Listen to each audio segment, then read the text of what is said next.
Ona göre hatta bu günlere bilirsiniz ne deyirlər? Çok güzel bir, yani İslam alimleri arasında güzel bir söz var. Deyirlər ki Ramazan ayıyla yarışabileceği bir günler. Yani bu kadar önemlidir.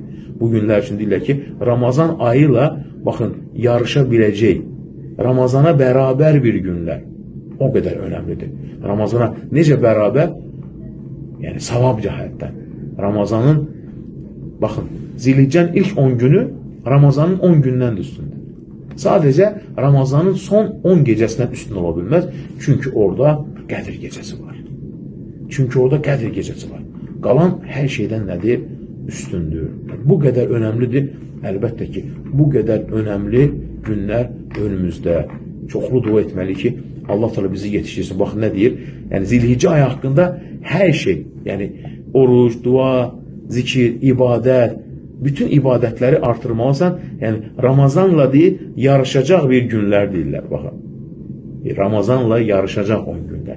Yani Zilhicce'nin ilk 10 günü Ramazanın ilk 10 gündən üstündür. Ama Ramazanın son 10 gecesinden ise nedir? Heç zamanla üstünde olmaz. Çünkü onun içerisinde ne var? Qədir gecesi var. Yani müstəh ibadetler artırmaq, oruç tutmaq, dua, zikir, sədəqə, valideynlərə yaxşılıq, valideynləri ziyarət etmək, qolunu əlaqəni bərpa etmək, bütün xeyirlər. Və en çok da ki Allahu Ekber, Allahu Ekber, La ilahe illallah, Allahu Ekber, Allahu Ekber, ve lillahil hamd.